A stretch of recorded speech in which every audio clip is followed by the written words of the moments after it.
অসীম সরকার কোরআনকে নিয়ে যে মন্তব্যটি করেছিলেন সেটা বর্তমানে খুবই একটা বিতর্ক তৈরি হয়েছে এবং তা নিয়ে তাকে আক্রমণও করা হচ্ছে। আপনার কি মতামত এই নিয়ে? আমি একটা জিনিস খালি বলতে পারি যে আমি কোনোদিন দেখিনি বা শুনিনি যে কোনো লোক নিজেকে ব্লাস্ট করেছে জয় বিজ্ঞান বলে, ও জয় যিশু বলে।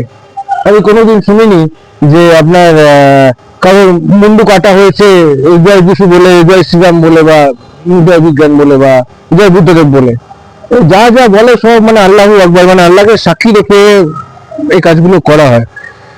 তো যদি এমন কোন চ্যাপ্টার যদি থাকে, আমি জানি না, আমি তো পড়িনি, আমি জানি না, যদি থেকে থাকে তাহলে সেটা না থাকাই উচিত। আর যদি না থেকে থাকে তাহলে যে লোকগুলো আল্লাহর নামটা বদনাম করছে বা কোরআনকে রাদার বদনাম করছে তাদের উপরে অ্যাকশন নেওয়া উচিত, এবং এটা দায়িত্ব সমস্ত মুসলমান সমাজের।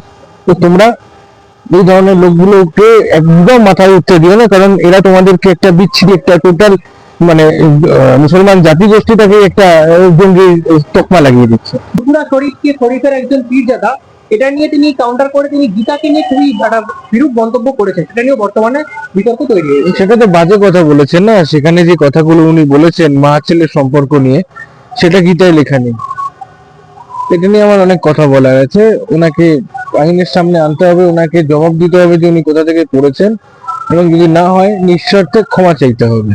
মমতা বন্দ্যোপাধ্যায় সেই দুর্গাঙ্গন তিনি প্রতিষ্ঠা করছেন, এবং সেটা কিন্তু প্রথমে প্রতিষ্ঠা করার কথা ছিল ইকো পার্কের সামনের গেটে, সেখান থেকে ওটা হঠাৎ করেই সরে যায়। সেটা নিয়ে আপনার কি মতামত? উনি কেন প্রতিষ্ঠা করছেন আমি বুঝতে পারছি না। ওনার কাজ তো চাকরি দেওয়া, ল অ্যান্ড অর্ডার মেনটেন করা, লোকে খেতে দেওয়া। তিনি সমান ভাবে তিনি সব ধর্ম পালন করেন, তাই জন্য তিনি মন্দির তৈরি করছেন। তাহলে মুখ্যমন্ত্রীত্ব ছেড়ে পুরোহিতগিরি করতে শুরু করে দিন না, যজমানিগিরি করতে শুরু করে দিন। উনি তো এমনিতেও বন্দ্যোপাধ্যায়, একটা পরিচয় লাগান। সামনে সরস্বতী পুজো আসছে, ওখানে বাড়ি বাড়ি ওই 50 টাকা 100 টাকা করে নিয়ে উনি পুজো পুজো করুন, বিকর্মা মাখুন, এগুলো করুন।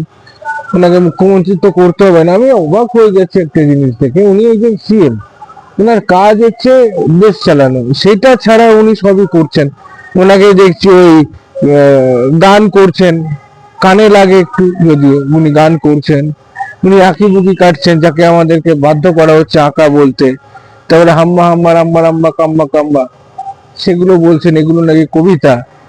এইগুলো তো ওনার কাজ না, ওনার যেটা কাজ উনি সেটা করুন। মমতা বন্দ্যোপাধ্যায় তিনি বললেন যে তিনি সব ধর্মের তিনি যান, সব ধর্মকে তিনি সমানভাবে সম্মান করেন। এখন প্রশ্ন হচ্ছে, যখন গীতা পাঠ হলো আমাদের ব্রিগেড প্যারেড গ্রাউন্ডে, তখন তাকে আমন্ত্রণ জানানো সত্ত্বেও তিনি সেখানে গেলেন না। উনি তো যখন গন্ধা ধর্ম বলেছিলেন, ওনার গন্ধা বলেছিলেন তো। সব ধর্ম যদি সমান হয় তাহলে গন্ধা ধর্মটা কি? সব ধর্ম যদি সমান হয় তাহলে সাধুদের উপর আমাদের মতো কেন লাঠি চালালো?